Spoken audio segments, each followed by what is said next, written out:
पढ़ा उसकी डेफिनेशन। फिर इसके बाद ये कैसे होता है, तो एक हो गया परिवहन, दूसरा हो गया पाइपलाइन का टूटना, तीसरा हो गया ड्रिलिंग रिंग, चौथा हो गया भंडारण टैंक लीक, पांचवा हो गया प्राकृतिक आपदाएं, छठवां हो गया जानबूझकर किए गए कार्य। अब आता है तेल रिसाव का एनवायरमेंट पर क्या इंपैक्ट पड़ेगा। तो पूरा जो हमारा समुद्री इकोसिस्टम है, मरीन इकोसिस्टम है, उसकी पूरी बायोडायवर्सिटी यानी और उसके जितने भी फ्लोरा फौना है, इसका सब पर गंभीर मॉडल क्वेश्चन भी है। एआई उपकरणों का बढ़ता उपयोग संभावित लाभों और महत्वपूर्ण पर्यावरणीय चुनौतियों दोनों के साथ एक जटिल मुद्दा है, चर्चा कीजिए।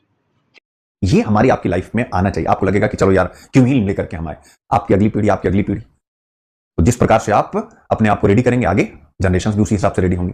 देश में मिनिस्ट्री ऑफ माइंस यानी खान मंत्रालय ने भारत की पहली महत्वपूर्ण खनिज सूची जारी की, जिसमें लिथियम, ग्रेफाइट, तांबा, कोबाल्ट और निकल जैसे आवश्यक खनिज शामिल है। यह सूची उन खनिजों के बारे में बताती है जो भारत के विकास और प्रगति के लिए स्ट्रेटेजिक यानी रणनीतिक रूप से महत्वपूर्ण। इसको आपको रट लेना है।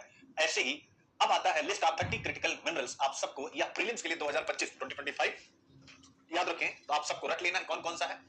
आपके पास है एंटीमनी, जिसे हम सुरमा कहते हैं हिंदी में, बेरिलियम, बिस्मथ, कोबाल्ट, कॉपर यानी तांबा, gallium, germanium, graphite, hafnium, indium, lithium, molybdenum, niobium, nickel, platinum समूह के तत्व। इसके अलावा फास्फोरस, पोटास, दुर्लभ जो पृथ्वी तत्व शामिल है, याद रखिएगा, दुर्लभ पृथ्वी तत्व जैसे rhenium, silicon, strontium, tantalum, tellurium, tin, titanium, tungsten, vanadium, zirconium, selenium, cadmium, ये सब इनको आप याद कर लीजिएगा। इसमें प्रीलिम्स में आपसे पूछेगा न्यूज के साथ उसका सोर्स लिख देंगे, यानी सोर्स का मतलब वो हिंदू से है, इंडियन एक्सप्रेस से, बिजनेस लाइन। उसके बाद उसका डेट लिख देंगे। अब इससे क्या फायदा होगा, आप कहेंगे सर ये तो हमें भी आता है, लेकिन आपको आता है, लेकिन थोड़ा सा समझिए इसको।